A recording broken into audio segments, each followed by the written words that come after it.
بسم الله الرحمن الرحيم والطور وكتاب مسطور في رق منشور والبيت المعمور والسقف المرفوع والبحر المسجور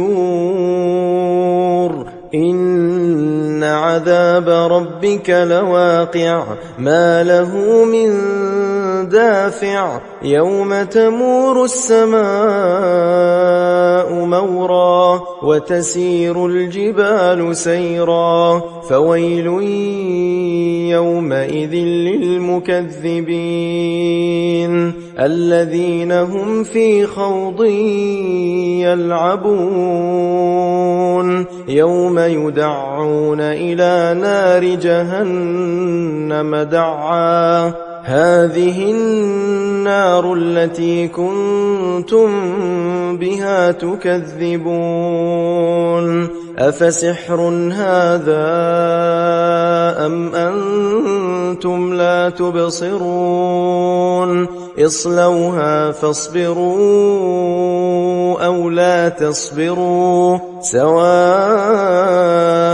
عليكم إنما تجزون ما كنتم تعملون إن المتقين في جنات ونعيم فاكهين بما آتاهم ربهم ووقاهم ربهم عذاب الجحيم كلوا واشربوا هنيئا بما كنتم تعملون متكئين على سرر مصفوفة وزوجناهم بحور عين والذين آمنوا واتبعتهم ذريتهم بإيمان ألحقنا بهم ذريتهم وما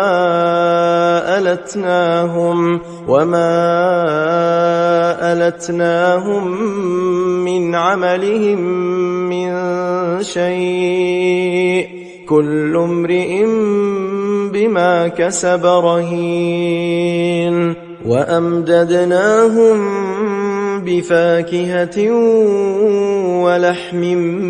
مما يشتهون يتنازعون فيها كأسا لا لغو فيها ولا تأثيم ويطوف عليهم غلمان لهم كأنهم لؤلؤ مكنون وأقبل بعضهم على بعض يتساءلون قالوا إنا كنا قبل في أهلنا مشفقين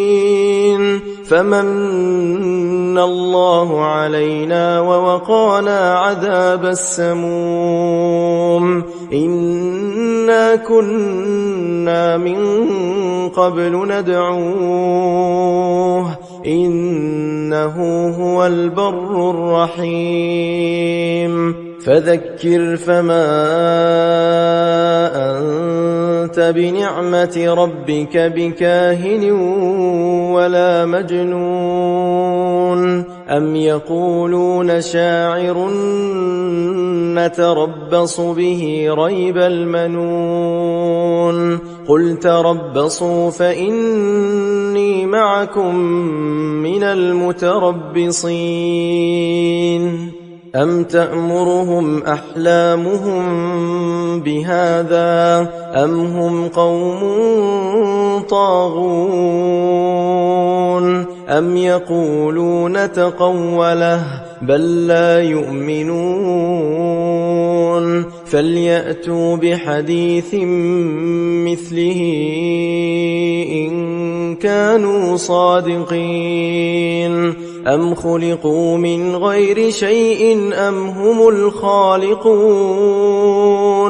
أم خلقوا السماوات والأرض بل لا يوقنون أم عندهم خزائن ربك أم هم المسيطرون أم لهم سلم يستمعون فيه فليأت مستمعهم بسلطان مبين أم له البنات ولكم البنون أم تسألهم أجرا فهم من مغرم مثقلون أم عندهم الغيب فهم يكتبون أم يريدون كيدا فالذين كفروا هم المكيدون أم لهم إله غير الله سبحان الله عما يشركون وإن يروا كسفا من السماء ساقطا يقولوا سحاب مركوم فذرهم حتى يلاقوا يومهم الذي فيه يصعقون يوم لا يغني عنهم كيدهم شيئا ولا هم ينصرون وإن للذين ظلموا عذابا دون ذلك ولكن أكثرهم لا يعلمون واصبر لحكم ربك فإنك بأعيننا وسبح بحمد ربك حين تقوم ومن الليل فسبحه وإدبار النجوم